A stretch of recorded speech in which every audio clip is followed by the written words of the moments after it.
नमस्कार, मैं हूं मोहन तिवारी और आज के मुद्दे में आपका स्वागत है। आज का मुद्दा है सत्ता की चाबी जीतने के लिए पहुंचे राष्ट्रीय अध्यक्ष जेपी नड्डा। जी हां, बीजेपी ने चुनाव की तैयारियां शुरू कर दी है और इसी कड़ी में हम देख रहे हैं कि बीजेपी के जो राष्ट्रीय अध्यक्ष हैं वो बस्तर पहुंचे हुए हैं और वहां से बीजेपी ने अपने चुनावी अभियान का आगाज कर दिया है। इस चुनावी अभियान में क्या क्या खास है, बस्तर क्यों केंद्र के बिंदु में है और बीजेपी क्यों बस्तर में ज्यादा ध्यान दे रही है, आज इसी पर हमारी चर्चा केंद्रित है। मिलते हैं उन मेहमानों से जो इस चर्चा में हमारे साथ रहेंगे। हम बहुत स्वागत करते हैं। स्टूडियो में हमारे साथ मौजूद है कांग्रेस का प्रतिनिधित्व करने के लिए सेवा दल के राष्ट्रीय सचिव अशोक राज आहूजा जी।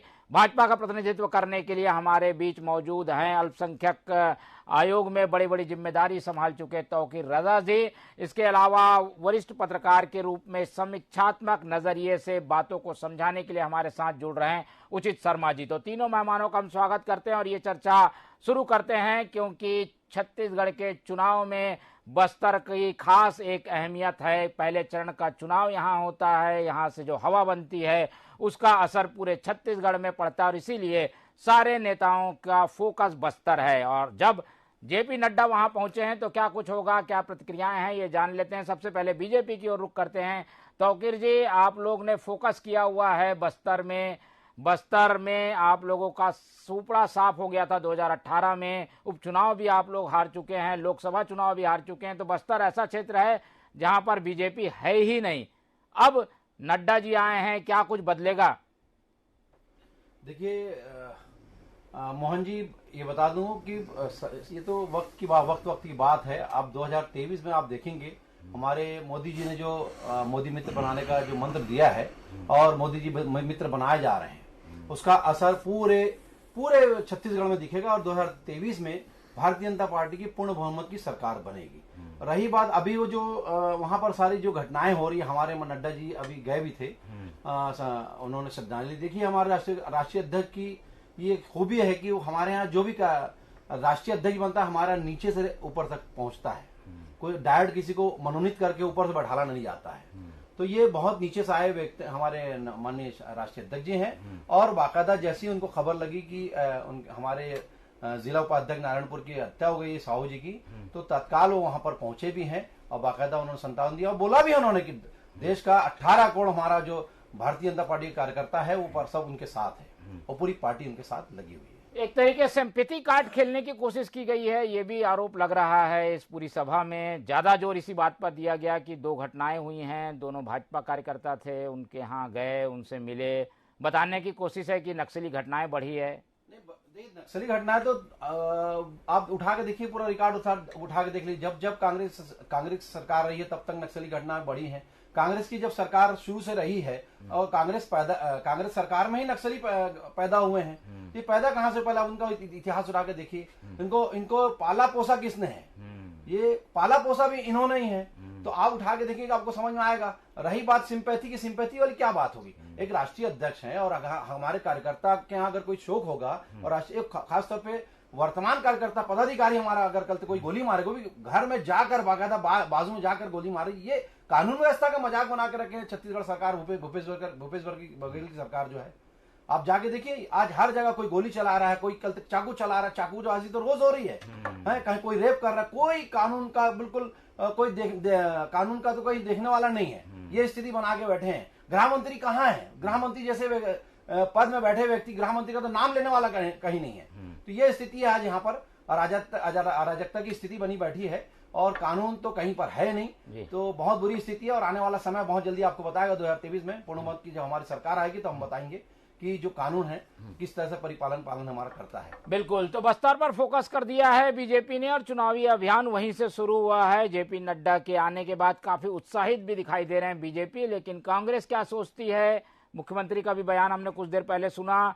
हमारे साथ अशोक राज आहूजा जी हैं। अशोक जी, आप लोग को एक बड़ी चुनौती मिल रही है क्योंकि अभी तक की जो सीटें हैं 12 की 12 आप लोग जीते हुए हैं, उपचुनाव भी आप जीते हुए हैं, लोकसभा चुनाव भी आप जीते हुए हैं। ऐसे में बस्तर तो गढ़ बन गया है कांग्रेस का, अब उसको भेजने के लिए नड्डा जी पहुंचे हुए हैं। चुनौती तो है ये। देखिए, ऐसा है, बस्तर के क्षेत्र में जा करके भारतीय जनता पार्टी जो विकास का मंत्र दिखा करके और नक्सलियों की बात उठा करके वहां जो जीत की संभावना तलाश रही है वो ऐसा ही है जैसे भूसे के ढेर में सुई ढूंढने वाला काम नड्डा जी वहां जाकर के कर रहे हैं।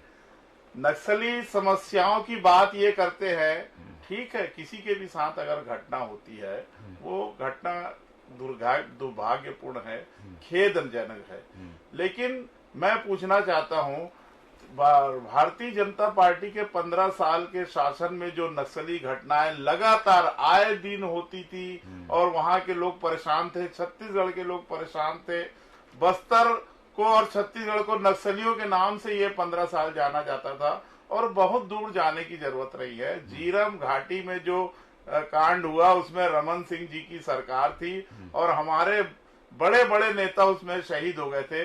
तो ये बताने की जरूरत नहीं कि नक्सली घटनाएं किसके समय में आहूजा जी मैं उसमें बात देखिए नहीं, आप गलत बात बोलेंगे, मैं बोलूंगा ना, मैं बोलूंगा, आप गलत बोल तो आप आप गलत बात आप बीच में बात करेंगे तो मैं भी आपको बात नहीं करने दूंगा। बात है, देखिए, आप गलत सुनिए, बात बिल्कुल वोटों गलत बात जब आपका टर्म आएगा आप बोलिए, पहले मेरी मैंने आपकी पूरी बात सुनी है, अब चलिए, आप जी। बात सुनिए, मुझे कह लेने दीजिए, मुझे कंप्लीट करने दीजिए।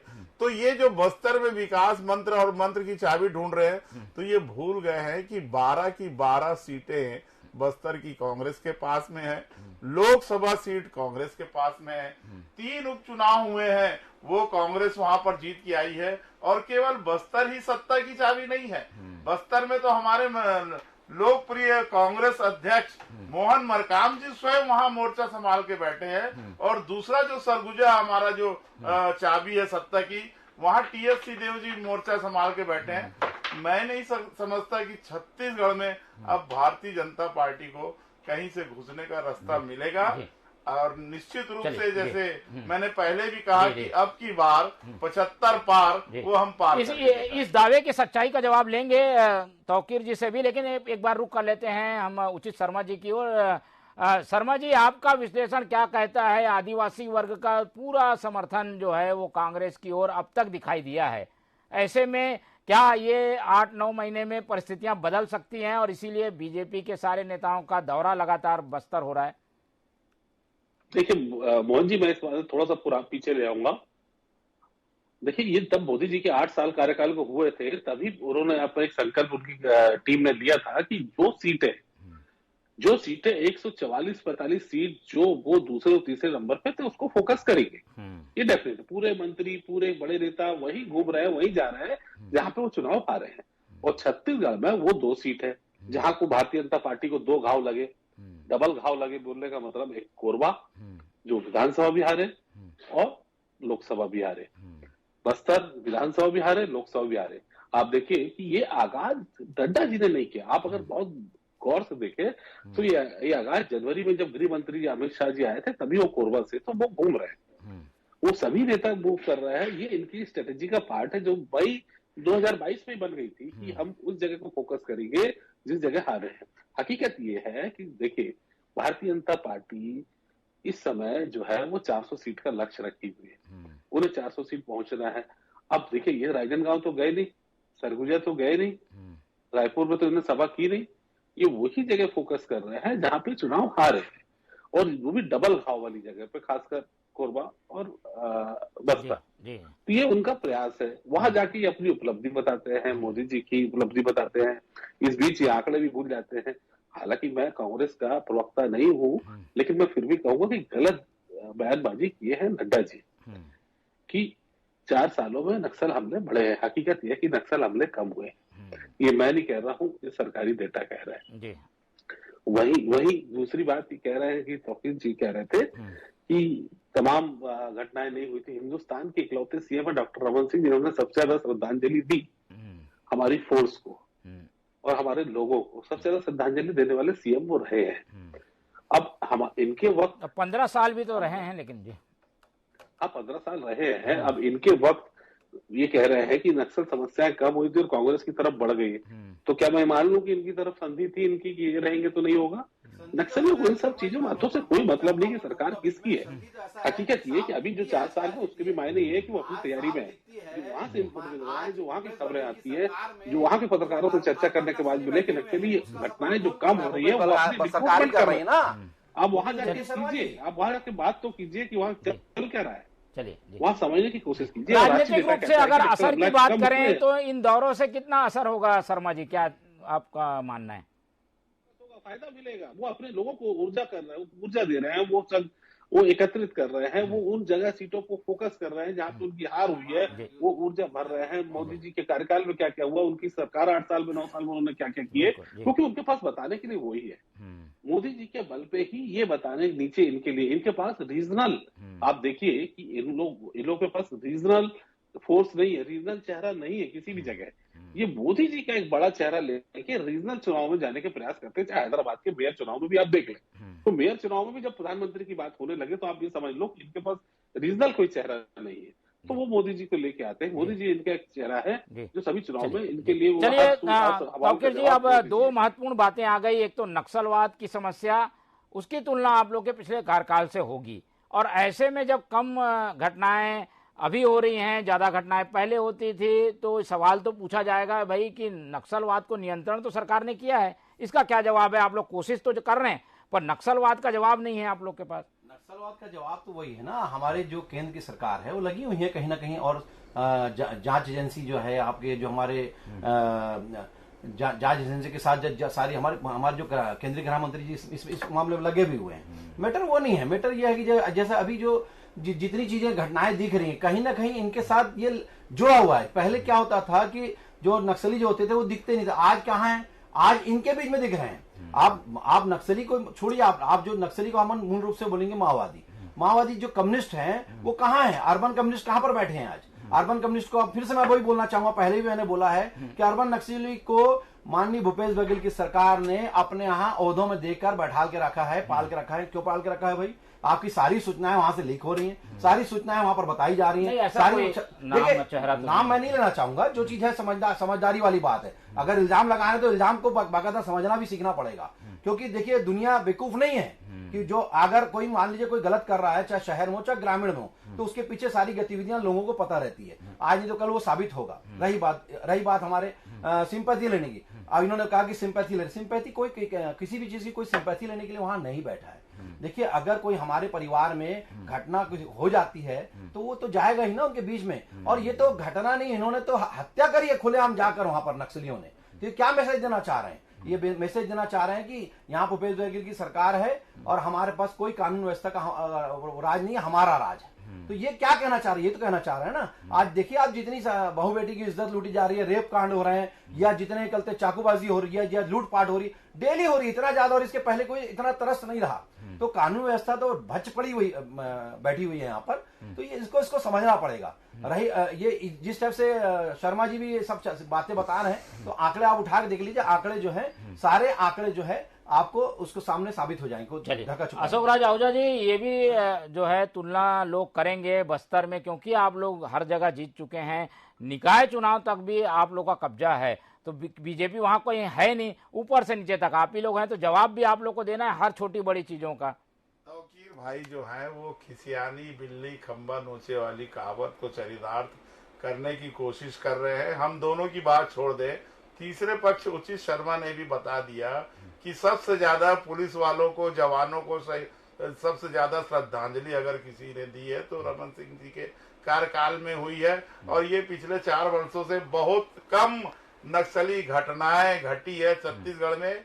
ये भूपेश बघेल की सरकार की सफलता मानी जाएगी, और ज्यादा दूर जाने की बात नहीं है।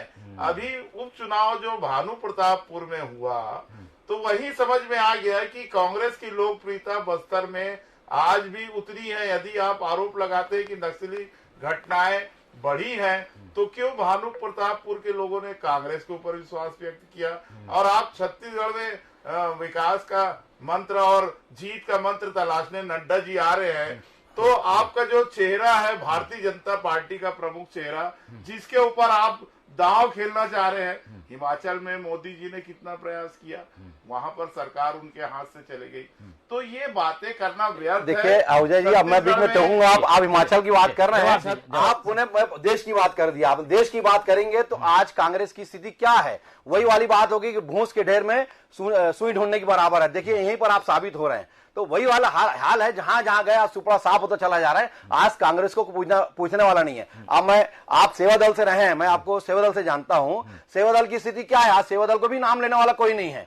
तो ये स्थिति कांग्रेस की है कि खसियानी बिल्ली की बात कर रहे हैं। खसियानी बिल्ली की स्थिति तो आपकी बनी, पूरे देश में आपके कितने कितने राज्यों में आपकी सरकार है। लेकिन बस्तर की बात करें, भारत जोड़ो ने ये साबित कर दिया है। भारत भारत तो वैचारिक रूप से भारत को जोड़ने की यात्रा है, जो मोदी जी हिंदू मुसलमान को इस देश में बांटना चाहते हैं।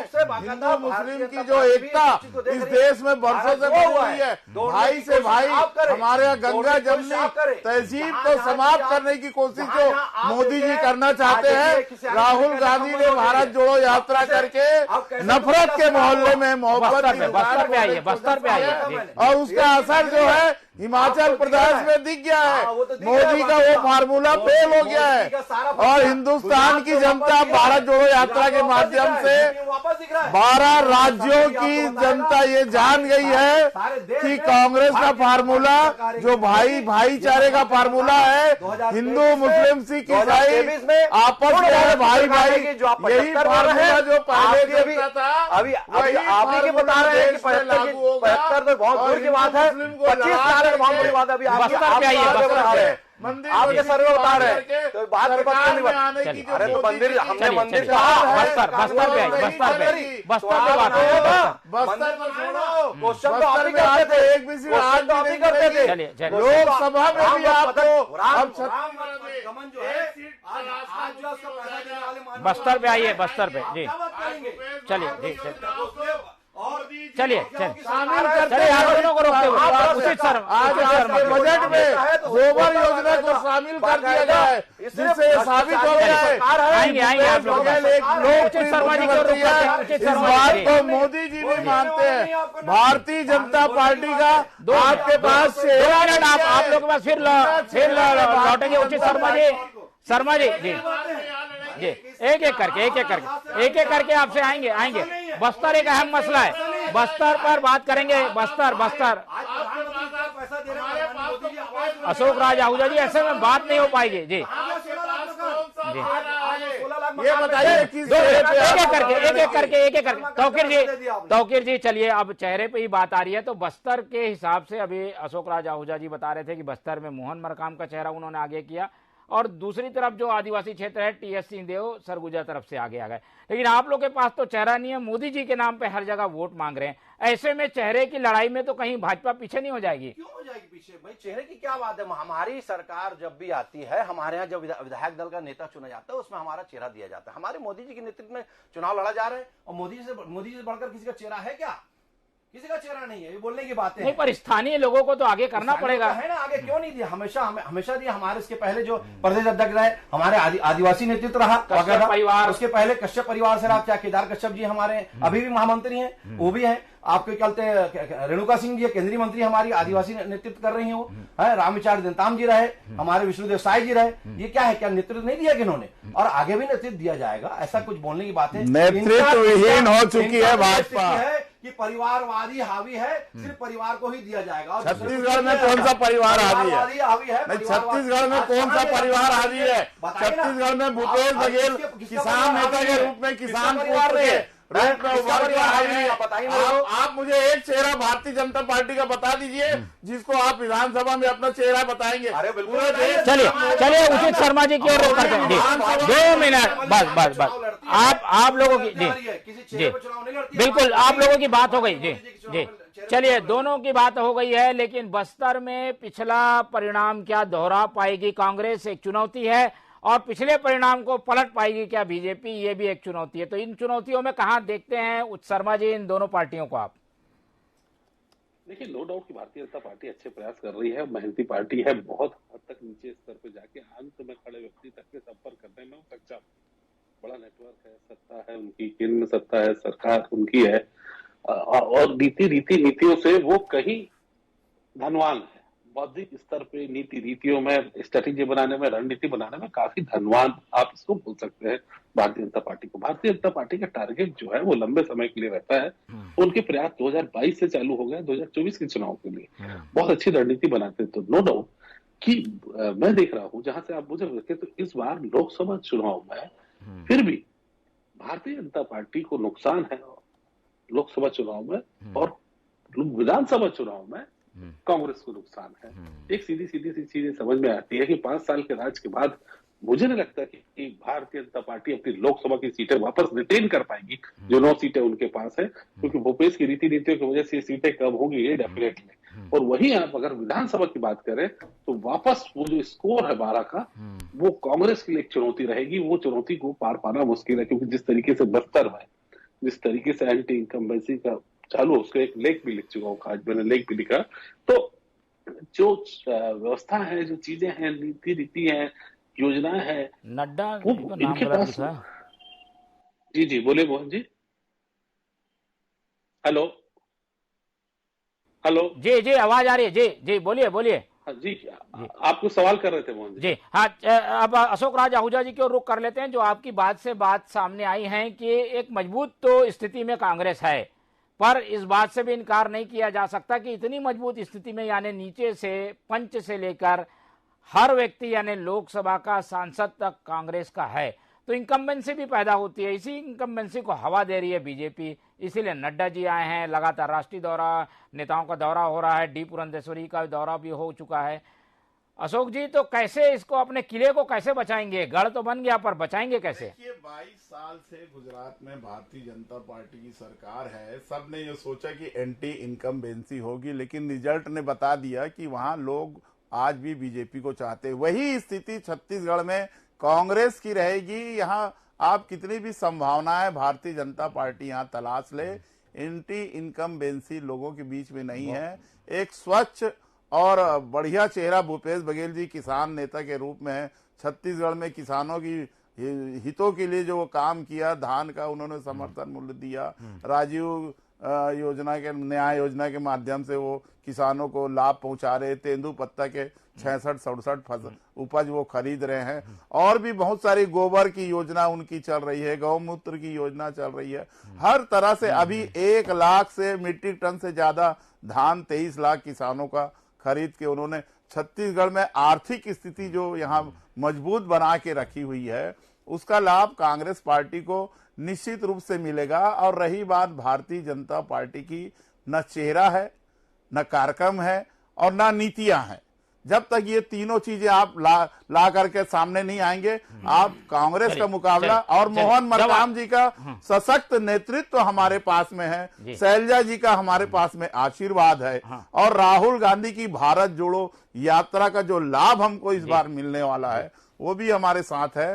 तो भारतीय जनता पार्टी जो है, जो संभावनाएं तलाश रही है, अच्छी बात है, तलाशे। लेकिन मैं फिर से कह रहा हूं, तौकीर भाई यहाँ बैठे हैं, जब हम दोबारा रिजल्ट आने के बाद मिलेंगे, अब की बार 75 पार। तौकीर भाई, आप लोगों के पास तो आदिवासी नेतृत्व को उस ढंग से आगे नहीं बढ़ाया गया, इनके पास तो अध्यक्ष है, आप लोग के पास क्या है? देखिए, ऐसा है, मैं एक शेर से आपकी इस बात को बताना चाहूंगा। माननीय भूपेश बघेल जी कितनी गलत फहमी में है, और उनके कांग्रेसी कार्यकर्ता किस गलत फहमी में जीता है गुब्बारे वाला, किस गलत फहमी में जीता है गुब्बारे वाला, वो हवाओं को पकड़ने का हुनर रखता है। तो ये सब बोलने की बात है कि मैं हवा को पकड़ लिया, पूरी प्रदेश में हमारी सरकार वापस आएगी, एंटी इनकम्बेंसी नहीं है, जैसा भाई हमारे आहूजा जी बता रहे हैं, ये सब बोलने की बातें हैं। एंटी इनकम्बेंसी है कि नहीं, वो बात की बात है। विकास की बात कर रहे हैं, विकास आज भ्रष्टाचार का ये बोलबाला है कि कहीं पर विकास तो दिखता ही नहीं है, और जो केंद्र से सरकार पैसा ला रही है, पैसा दे रही है, उस पर तो आप कहीं दिख रहे नहीं है। क्यों आप चलते प्रधानमंत्री आवास योजना का पैसा लोगों को नहीं पहुंचा रहे, गरीबों को नहीं पहुंचा रहे? एक एक गरीब का पैसा बाकायदा 16 लाख मकान बनाने की बात कर रहे हैं मोदी जी, और अगर वहां भेज रहे हैं पैसा, तो कहां है पैसा? वो कहां है पैसा? वहां पहुंचने, यहां तो जमा करने के लिए पैसा नहीं है इनके पास, और बोलते पैसा है और विकास कर रहे हैं। सिर्फ ढकोसला और झूठी बातें करते हैं। रही बात, जैसे आप बताते हैं, आपकी सरकार रही तो केंद्र में आपकी जितने साल भी सरकार है, जापानी बुखार का इंजेक्शन लाया। माननीय हमारे नड्डा जी ने जो बयान दिया, बहुत अच्छी चीज बोले उन्होंने कि जापानी बुखार जो आ गया 100 साल में उसका वैक्सीन यहां पर लाके पहुंचाए थे। माननीय हमारे मोदी जी ने मात्र 9 महीने के अंदर कोरोना का वैक्सीन पहुंचाकर घर घर पहुंचा दिया। हमारे घर सारे भारतवासियों को, इसमें सभी लोग हैं, जिसमें भाजपा या कांग्रेस वाला मैटर नहीं है, सभी लोगों को बाकायदा उसका लाभ मिला और सभी बाकायदा आज सुरक्षित हैं। इसका लाभ माननीय भूपेश बघेल जी भी उठाए हैं, जबकि बोलते ये रहे हमेशा कि नहीं लगाऊंगा, मैं नहीं लगाऊंगा। बाकी छुप के बाकायदा उन्होंने भी कोरोना का वैक्सीन का इंजेक्शन लगवाया। नहीं, ये इसका क्या असर राजनीतिक में क्या जी बोलने की बातें हैं, तो वैक्सीन की बातें नहीं, जो सच्चाई है। बघेल मंत्र कहाँ गया? बस्तर का मूल मंत्री सारी जगह देश का मूल मंत्री की बात कर रहे हैं, लग गए हैं, देश की मूल मंत्री की बात कर रहे हैं। बता देना चाहता हूँ, आप सुनना चाहते हैं? नहीं, सुनना नहीं चाहते, आप बताइए ना, क्या बोलना चाहते हैं? 415 लोकसभा सीटें कांग्रेस को मिली थी। अटल बिहारी वाजपेयी और लालकृष्ण आडवाणी हार गए थे, तो राजीव गांधी ने 2 सांसदों से इस्तीफा दिला के दोनों को सामने लाए कि भाई विपक्ष जीवित रहे। और आज नरेंद्र मोदी की बात आप करें तो विपक्ष को खत्म करने की बातें हैं। आज राहुल गांधी को भारत जोड़ो यात्रा में क्यों जाना पड़ा? क्योंकि आप संसद में माइक बंद कर देते हैं, कांग्रेस की आवाज, वो इंदिरा गांधी की बात कर रहे हैं, जनता की आवाज नहीं सुनना चाहते। निरी शादियों उसी राजीव गोली चला दी थी, जो बेचारे शांतिपूर्वक में भेजा, गौ हत्या का विरोध करने के लिए देश बैठे थे, तब कहाँ थे?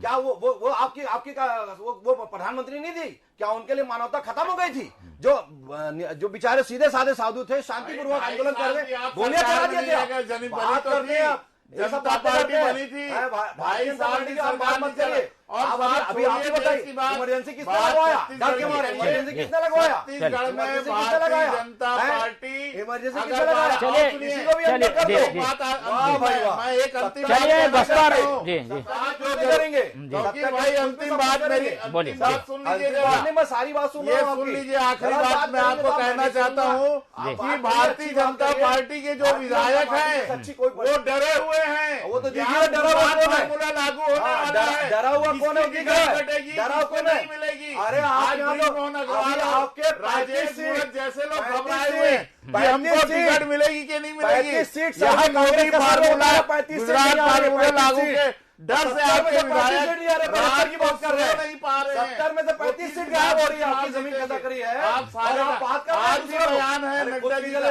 कि हम 13 चलिए समय की कमी है, ये मुद्दा काफी बड़ा है और बस्तर जो सत्ता की चाबी है उसे जीतने के लिए हर उपक्रम दोनों राजनीतिक पार्टियों की ओर से किया जाएगा। राजनीतिक समीकरणों को हमने जान लिया है कि किसने किस ढंग से बिसात बिछाई है, लेकिन इस बिसात में कौन फंसता है, कौन जीतता है, इस पर हमारी नजर बनी रहेगी। आज ये चर्चा हम यही खत्म करते हैं। हमारे साथ मेहमान जो जुड़े हुए थे उन सबका बहुत बहुत धन्यवाद और बस्तर की सत्ता की चाबी की जंग पर हमारी निगाह बनी रहेगी। तो आप लोग भी देखते रहिए TV 24। मुझे दीजिए इजाजत, नमस्कार।